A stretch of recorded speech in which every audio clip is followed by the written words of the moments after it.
Nosotros lo invitamos siempre.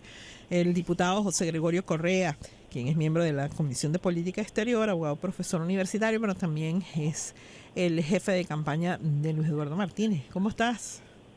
No, creo que fue requerido. De- a ver, te escuchamos con alguna dificultad, José Gregorio. Abandono no, que no había sido requerido. Ah, sí, caramba. Bueno, fue requerido y entonces está aquí. Así. Bueno, quisiera que tu comentario de cómo se desarrollan las cosas.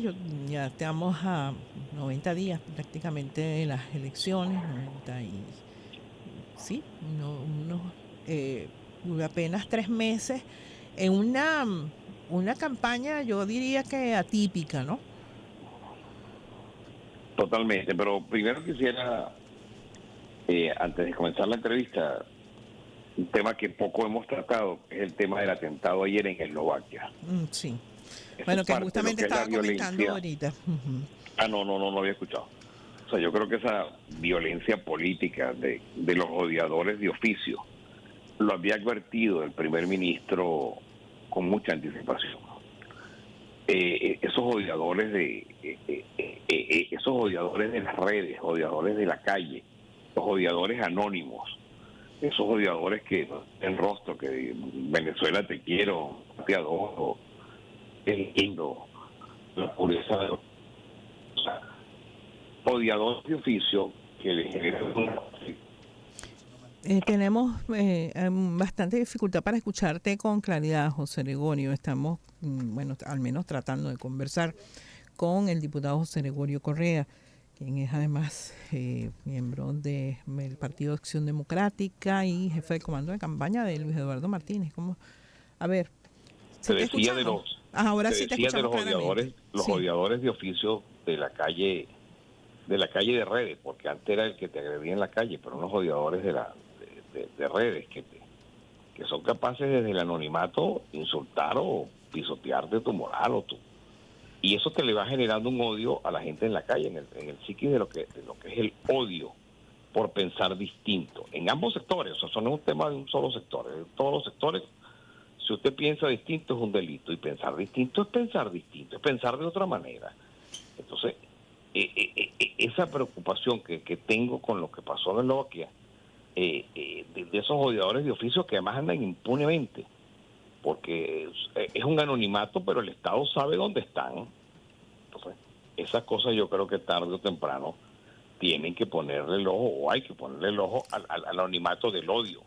O sea, antiguamente, cuando no existían las redes, tú, que eres una periodista de mucha experiencia, ¿sabes? Te acuerdas, tú sacabas una columna en un periódico y bueno, tú ibas y reclamabas o demandabas o tenías el derecho a réplica.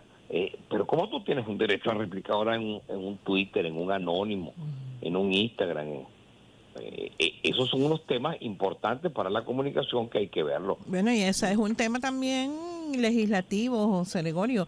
De hecho, lo han planteado varias veces diputados del Claro, chavismo, una la cosa es la necesidad libertad de de darle un expresión y marco otra cosa es al la uso agresión de la responsable. expresión. Exacto, porque una cosa, y ciertamente yo creo que es justamente la mayor garantía a la libertad de expresión es un marco que permita un uso responsable de todos los Mucho que tú te medios, hagas los responsable de tradicionales lo y que estos dices. medios innovadores que son las redes Eh, sociales. Es que lo importante es que tú te hagas responsable de lo Claro. que yo digo, o de lo que tú dices, o de lo que dice cualquiera. Es la responsabilidad de tus expresiones. Lo que no puede haber es un anonimato, una serie de box allí en Parque Cristal, de odiadores de oficio, que tienen unas máquinas, que todo el mundo los conoce, que todo el mundo lo sabe, ante la impunidad de los ojos del Estado. O sea, esas son cosas que tienen que ver. Odiadores de oficio, que tú los ves que caminan por las calles impunemente, pero alguien se llega a comer la luz en un semáforo, pues le tirarán cadena perpetua, Mira, silla eléctrica, una José, cosa de esa. José Gregorio, yo te voy a pedir tu permiso, tu venia, para escuchar a esta hora. Telesur transmite parte de la audiencia de la Corte Internacional de Justicia, donde Sudáfrica vuelve a reclamar que cese la incursión israelí en Rafah, una ciudad del sur de la Franja de Gaza, donde en este momento hay más de 1,5 millones de refugiados y el ejército israelí ha anunciado una ofensiva terrestre. Vamos a escuchar apenas unos minutos de esta intervención del representante de Sudáfrica. Eso en Países Bajos. De genocidio debido a la aniquilación continua del pueblo palestino, con más de 35.000 personas asesinadas y la mayor parte de Gaza reducida a escombros. Sudáfrica ha viajado aquí hoy para hacer lo que puede para ayudar a prevenir y evitar el genocidio en curso, la gravedad de esta urgencia de procedimientos para preservar los derechos del pueblo palestino, un compromiso con el cual Sudáfrica se compromete seriamente. Israel aumentó sus ataques contra los palestinos en Gaza y al hacerlo está violando las órdenes de estas cortes. Israel también viola las resoluciones vinculantes de este Consejo de Seguridad de Naciones Unidas y creyendo de forma errónea que la falta de medidas por parte de la comunidad internacional, que está exento del respeto del derecho internacional, esta impunidad institucional. Bueno, es parte de la argumentación que hasta ahora está presentando el representante de Sudáfrica en la Corte Internacional de Justicia. Nosotros ratificamos lo que siempre será nuestra posición, el derecho de los palestinos a vivir y a vivir bien y en paz en su propia tierra. Eso no puede dejar de reivindicarse. Es parte de ese derecho natural que tienen los ucranianos, que tienen los palestinos, los ucranianos. O sea, no puede haber guerra por invasiones, no puede haber guerra por pensar distinto. A estas alturas, guerras por religión, porque este es un tema netamente religioso, el tema de Ucrania. Bueno, yo ahí difiero contigo, José Gregorio, pero como el tema de la entrevista no es la situación de Palestina, pues yo simplemente hago el comentario que no estoy de acuerdo, no es para mí una guerra religiosa, se han usado argumentos religiosos. La religiosa, la de Israel y Palestina por la ocupación de un territorio. Yo estoy solidario con los palestinos, solidario, altamente solidario. Lo que es que no pueden haber guerras por esos motivos, no puede haber guerra por nada, por pensar distinto. Aquella frase que a ti te enseñaron de Voltaire, no estoy de acuerdo con lo que dice, pero daría mi vida por tu derecho a decirlo. Exactamente. O sea, es una guerra que son sin sentido, esa guerra, la guerra rusa, Ucrania, Palestina. A cuente que una guerra a estas alturas de la vida, por temas territoriales, como si estuviera en la época de Roma, Grecia, o sea, que el más grande quiere apoyar al más pequeño, o sea, todo ese tipo de cosas. Pero bueno, regresemos a la base venezolana. Exactamente. Bueno, quería que tu comentario de cómo se va desarrollando esta campaña electoral. Bueno, es una campaña electoral bastante extraña. Alguien que estudie, que haga estudios políticos en Bangladesh, en Singapur, en Japón, viene a Venezuela y tiene que devolverse si viene a hacer su trabajo de grado de estudios políticos, porque ¿cómo entiendes tú cómo va la campaña electoral venezolana? Una campaña electoral bastante extraña en el campo de la oposición, a la que me refiero, y es la que puedo hablar, no me podría ocupar de otra. Yo sigo avanzando en mi apoyo a la campaña de Luis Eduardo Martínez, que es una campaña que ha sido más seria, que si sale el candidato, que el candidato no está en su casa, que no tiene un tutelaje, o sea, todo este tipo de cosas, que es una campaña interesante. Yo creo que el 28 de julio es el momento de dilucidar nuestros problemas y creo que es un gran referéndum emotivo y afectivo. Los que estén de acuerdo en que el gobierno siga, pues levantarán la mano como si fuera una gran asamblea ese 28 de julio, una asamblea de 20 millones de habitantes, y votarán los que consideren que debe seguir el gobierno. Y los que creemos que no, pero que tenemos que salir de esta vía por la vía democrática, por la vía constitucional, por la vía electoral, no por la vía del engaño, de quédate en tu casa, abstente, no votes, aquí no se vota hasta que Maduro se vaya, luego viene la contradicción, pues verán qué hacer. Y los que creemos que esta vía tiene que ser democrática y que aquí tiene que haber un cambio político, un cambio en paz, un cambio de desarrollo, pero que no sea un trauma para el país, porque lo único que es permanente es el país y sus habitantes. Y los que nos dedicamos a la política no somos ni la mitad del 1%. Somos muchísimo menos. Lo que pasa es que creemos que somos maravilla, que somos muchos, y eso no es verdad. Y mientras estamos discutiendo por un tema electoral, los problemas siguen en la calle, siguen en la vida de cada uno de los venezolanos, su salario, su ingreso, su forma de ver, su forma de vivir, su calzado, su ropa, sus necesidades de higiene, agua, luz, siguen andando, y nosotros los políticos vamos en otro camino porque la pauta nos las ha dado el tema electoral. Yo creo que el tema electoral no debería ser un tema traumático. Los que creemos que aquí tiene que haber un cambio desde el punto de vista democrático y que el reencuentro tiene que ser en el centro electoral y que tiene que quedar atrás, aquí no se vota hasta que Maduro se vaya. Si usted vota, convalida a Maduro. Aquí no se debe votar más nunca. Aquí, ¿para qué vamos a votar? No vale la pena. Esos mismos fascinerosos de la abstención, hoy qué bueno que llaman al voto, pero llaman al voto del engaño. Yo quiero llamar al voto de la seriedad. Ahora, fíjate, una de las cosas que nos parece que están mostrando los estudios de opinión es una vuelta a la polarización. Un fenómeno que, si bien yo no diría que estaba superado, pues estaba en su mínima expresión en el último año, en los últimos 2 años, vamos a decir. Pero pasa la pizarra, ¿qué llamas tú polarización? Ajá, polarización, irse a los extremos, ¿no? Y sobre todo nos llama la atención los comentarios que ha hecho Oscar Schemmel, que caracteriza un voto opositor neurótico, un voto que lo único que quiere es que salga de Maduro y no le importa quién sea el candidato.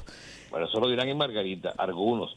Bueno, pero eso es una realidad también. Yo quisiera tu comentario, tu valoración de esa caracterización. Como lo plantea mi amigo Oscar Schemmel, no es así, porque hay un sector que piensa eso, pero hay otros que no pensamos en eso. Yo particularmente no creo. Yo tengo hace tiempo diciendo que aquí que había que votar en el 2018. Si hubiéramos votado todos, Maduro no hubiera ganado. Que si nosotros hubiéramos votado en el 2020, el chavismo no fuera el 93%. ¿Por qué? Porque el 93% del país no es chavista, pero la Cámara es 93% porque hubo abstención. Aquí lo único que nos vas a hacer es votar. Eso que se llama ese voto esquizofrénico, psicótico, desquiciado, yo no creo que es la mayoría. Yo creo que se reduce a las redes, porque cuando tú caminas en las calles, llegas a una reunión en un sitio de distintas clases sociales, y tú llegas a Tinaco, llegas a Tinaquillo, llegas al Pao, llegas al Baúl, no encuentras eso. Ese enfrentamiento no está.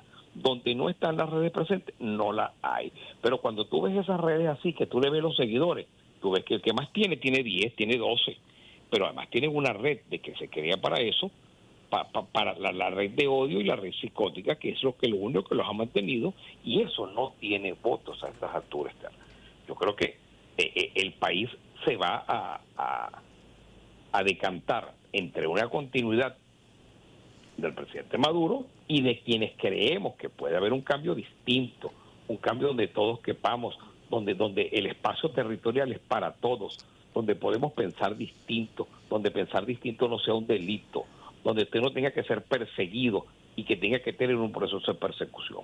Porque el que no entienda que después de 25 años, y que Dios mediante pierda el gobierno, que el gobierno entienda que después de 25 años puede perder, porque es una cosa que tienen que estudiar, porque además el gobierno en el 2018 la abstención fue cerca del 60-70%, hoy yo creo que la participación va a superar el 50%, y yo no creo que hayan votos nuevos emocionados por el gobierno.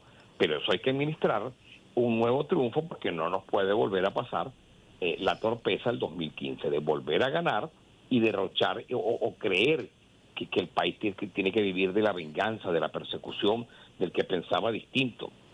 Si nosotros no abrimos un libro nuevo, o como dirían los abogados, un cuaderno separado de medidas, es una cosa nueva que nosotros pudiéramos entender que el país tiene que construirlo a largo plazo, que tiene que tener una proyección de país distinta, donde podamos sentarnos unos y otros, porque el gobierno cometió el error de creer que esa mayoría era de verdad, era una mayoría de abstención, pero y la abstención, si todos participamos, las grandes mayorías. Esas separaciones de representación nunca hacen bien. Un parlamento que tenga 93% de verdad que representa al país, no, pero es lo que es, porque es legal, pero no es legítimo. No es legítimo porque ¿cómo es posible que el 80% se haya quedado en su casa creyendo que con Maduro, si usted votaba, lo legitimaba? No, al revés, los grandes países y cualquier país de cualquier tamaño, cuando usted está de acuerdo con el gobierno, va y vota por el gobierno. Pero si usted no está de acuerdo, va y vota por un candidato distinto al gobierno, además de votar contra el gobierno. La idea es que podamos nosotros tener una alternativa para los próximos 6 años de paz, de que nosotros podamos tener un país gobernado por alguien distinto a Maduro, pero que lo podamos tener en paz, de entendimiento, que no tenga que ser un gobierno de odios ni de venganza. Y yo estoy seguro que un gobierno de Eduardo Martínez... Fíjate, José Gregorio, todos los sectores, en los distintos bloques que se han aglutinado alrededor de algún candidato de la oposición, han dicho que esperan hacer un gobierno de unidad nacional. Eso incluiría al señor Edgardo González Urrutia. Te voy a responder como cuando a ti te rebotaban los cheques. ¿Te acuerdas? Diríjase al girador. Diríjase al girador, pregúntenselo a él. O a él no, porque él no es candidato. Pregúntenselo a algunas ellas y pregúntale a algunas que te podrán responder. Yo no acostumbro a no responder porque no tengo vínculos ni afectos ni ningún tipo de identidad. No lo puedo opinar por otros. Yo te estoy opinando por lo que podría ser un gobierno de entendimiento de Eduardo Martínez, que tiene que ser, y lo hemos entendido, y por eso hemos creado este comando de campaña, un comando de campaña por partido de los que lo estamos apoyando.